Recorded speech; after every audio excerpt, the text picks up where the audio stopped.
Kerja training kat sini lah macam. Sini pun macam tak ada orang. Kawasan pelapang. Okey. Yang ni raket. Oh, ni roket. Raket. Roket. Raket. Oh, raket. Yang ni shuttlecock. Oh, ni tercekik. Shuttlecock. Tercekok. Shuttlecock. Oh, shuttlecock. Ha. Oh. Okey, Ah, jom kita main. okey. Start. Okey, start lagi. Okey, start. Abang Jack bukan kat sini, Abang Jack kat sana. Oh, Abang Jack kat sana, kat nak depan kat sini. Oh, sana lagi. Ha. Allah.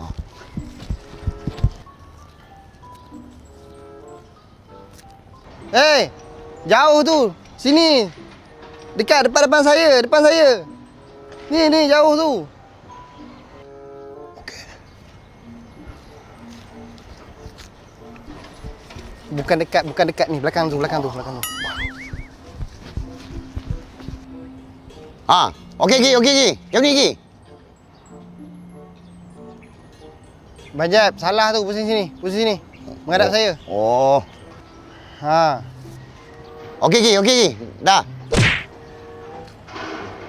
Salah tu. Pegang tu terbalik, raket terbalik. Oh, salah lagi. Ha, macam ni lagi. Bukan sini. Salah tu. Oh, bawah pula. Okey. Ni. Ha. Jadi. Semai.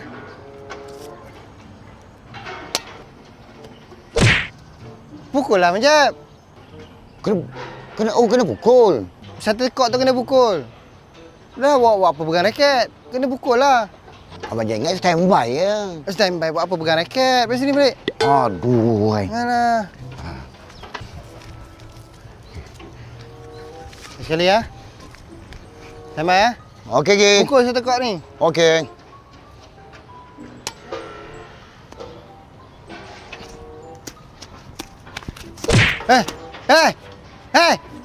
Rosak. Kata tadi tu pukul. Tak, masa saya bagi tu, shuttlecock tengah datang tu pukul balik. Bagi kat saya balik. Oh, abang Nyai pukul sini tadi. Alah. Sini.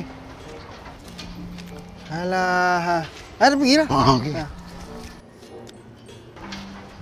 Standby ya. Kali ni Okey. dia sampai bola tu pukul terus. Tahu, dia bola kat sini, pukul terus bagi kat saya balik. Standby.